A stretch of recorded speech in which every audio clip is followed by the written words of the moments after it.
जय श्री राधे। पूज्य श्री सद्गुरुदेव भगवान के चरणों में प्रणाम। पूज्य श्री रुक्मणी बाई जी का जीवन चरित्र। भागवती दृष्टि। कलकत्ते से भाभी जी ऑपरेशन करा करके लौट आईं, परंतु कष्ट बना रहता था। चिकित्सकों ने राय दी कि स्वास्थ्य लाभ के लिए भाभी जी को राजगिरी जाना चाहिए। वहाँ गर्म पानी के जो झरने हैं उससे सेक करने से अवश्य लाभ होगा। भाभी जी के बच्चों ने राजगिरी जाने का कार्यक्रम बना दिया। बाई ने भी साथ जाने का निश्चय कर लिया। बाई ने सोचा कि मेरे साथ कीर्तन मंडली की कोई एक सदस्य बहन अवश्य चले। अतः ज्ञान बाई को साथ ले लिया। राजगिरी पहुंचकर भाभी जी की उष्ण जल से प्राकृतिक चिकित्सा तो हो रही थी, परंतु बाई अपने ही भावों में खोई रहती थी। वहाँ अष्टमी नवमी की पूजा होती और नियमित कीर्तन होता। बाई जहाँ भी रहती वहाँ श्री राधा नाम संकीर्तन आवश्यक था। बाई कहा करती थी, मैं भोजन बिना एक दो दिन रह सकती हूँ, परंतु राधा नाम संकीर्तन के बिना एक दिन बिताना भी कठिन है। बाई जहाँ कहीं भी रहती वहाँ व्यर्थ सांसारिक चर्चा करने का साहस किसी को नहीं होता था। जागतिक बातचीत के सुनते ही बाई अंदर कमरे से ही आवाज़ देने लगती कि यहाँ कोई बातचीत न करें, सब कीर्तन करें। व्यर्थ चर्चा को सुनते ही बाई उद्विग्न हो जाती। उन्हें जगत चर्चा असहनीय थी। मुख से राधा नाम, कर से सेवा काम, यही उन्हें अभीष्ट था। ज्ञान बाई को साथ लेकर बाई पहाड़ों पर चली जाती थी और घंटों वहीं बैठी रहती थी। बाई जहाँ कहीं भी चली जाएं, उन्हें कभी भी ऐसा नहीं लगता था कि मैं किसी अपरिचित नए स्थान पर आई हूँ। वे निर्भय होकर रात में बहुत देर तक पहाड़ों पर बैठी रहती। भाभी जी उन्हें बहुत समझाती, पर वे अपनी मस्ती में ही मस्त रहती। वहाँ पर्वतों के एकांत रमणीय स्थानों में ज्ञान बाई ही बाई के साथ साथ रहा करती थी। बाई कभी पहाड़ पर बैठती और कभी खुले मैदान में बैठती। वहाँ का दृश्य बड़ा मनोहारी होता था। मंद मंद चलती हवा, हरे हरे झूमते पेड़, कल कल करते झरने और ऊंची नीची अनेक पहाड़ियाँ मन को बरबस लुभा लेती थीं। इन प्राकृतिक छटाओं को देखकर बाई तो इस जगत से अतीत किसी अन्य जगत में विचरण करने लग जाती थी। वह बाई का अपना लीला राज्य होता था। बाई ने अपने सुंदर लीला राज्य की कुछ ललित चर्चा की। उस वर्णन को सुनकर ज्ञान बाई ने बाई से कहा, मुझे तो आपका वह लीला राज्य दिखता नहीं।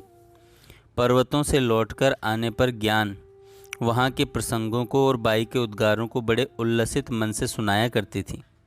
ज्ञान बाई के उस वर्णन पर साधारण सांसारिक व्यक्ति को विश्वास होना कठिन ही है।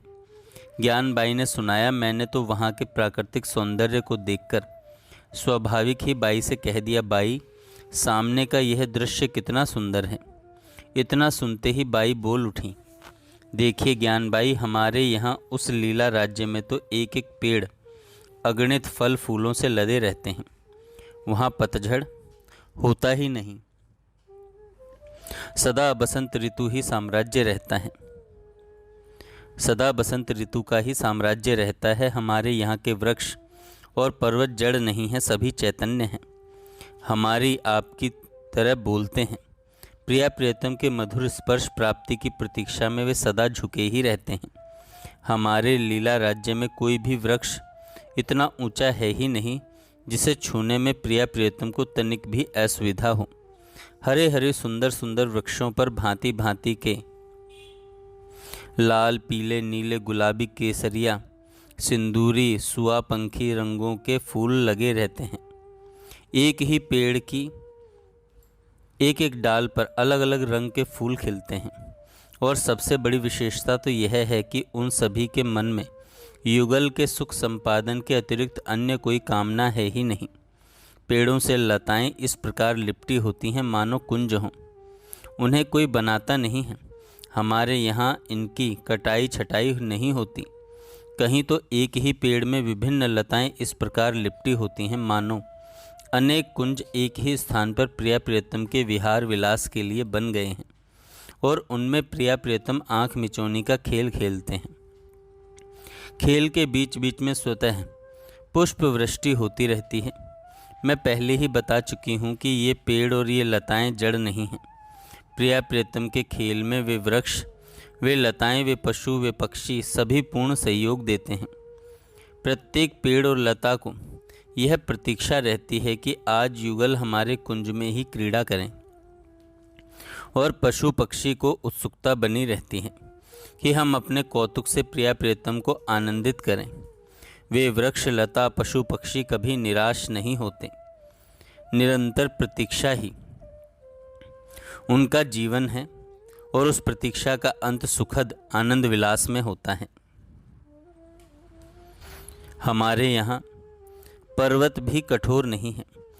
जहाँ जहाँ युगल चरण धरते हैं वहाँ वहाँ वे कुसुम से भी अधिक कोमल हो जाते हैं। देखने में पहाड़ ही लगते हैं, परंतु उनमें कठोरता का सर्वथा अभाव होता है। ज्ञान बाई, आपको मैं अपने लीला राज्य की क्या क्या बात बताऊं? क्षमा कीजिएगा, आप लोग जड़ नहीं चेतन हैं, परंतु चेतन होकर भी उन जड़ पहाड़ों से अधिक कठोर हैं। समझ में नहीं आता कि आप लोगों को सचेतन कहा जाए अथवा चेतना शून्य। मुझे तो यही लगता है कि आप लोगों को चेतन कहलाने वाला हृदय वस्तुतः चेतना शून्य हो गया है। आपको अवकाश ही कहाँ है कि हमारे लीला राज्य की बात सुने। आपके अंतर में प्रतीक्षा ही कहाँ है युगल के आगमन की। जिस प्रकार आप मेरे पास बैठी हैं, परंतु आप अपने इस पांच भौतिक जगत को भूली नहीं हैं, उसी प्रकार मैं आप लोगों के बीच में रहते हुए भी आपके बीच में नहीं हूँ। आपके ये दृश्य आपको आकर्षित करते हैं और मेरे वे दृश्य मुझे आकर्षित करते हैं। और मैं आपसे क्या कहूँ, बाई का अपने एक अलग लीला साम्राज्य था। उसमें विहरण करने वाली बाई का वह देखना, सुनना, कहना, बोलना जगत से न्यारा ही होता था। राजगिरी में भाभी जी गर्म जल की चिकित्सा के लिए लगभग 1 महीना रहीं। उसके बाद भाभी जी बाई को तथा अन्य बहनों को साथ लेकर भागलपुर लौट आईं। यह 1 महीना निवास बाई के अंतर में लोकोत्तर रंग ही भरता रहा। बाई जब तब ज्ञान बाई को साथ लेकर पर्वत पर एकांत रमणीय स्थल में चली जाती और श्री प्रिया प्रियतम के नित्य लीला विलास में कभी उनके साथ रह करके और कभी उस विलास का दर्शन करके आनंद निमग्न रहती। बाई के साथ साथ या आगे पीछे रहने वाली बहनों की चंचल आंखें भले सचेतन थीं, किंतु बाई की भावना के अनुसार सचेतन होकर भी अचेतन थीं। बाई कहा करती थी कि आप लोगों की आंखें तो वास्तविक चेतना से शून्य हैं। साधारण स्तर वाली उन बहनों की वे चेतन शून्य आंखें बाई के लीला राज्य और लीला विहार को देख नहीं पाती थीं। उस दृष्टि के अभाव में अनेक बार प्रतिकूलता भरी परिस्थिति उपस्थित हो जाया करती थी। जय श्री राधे। आगे हम कल सुनेंगे।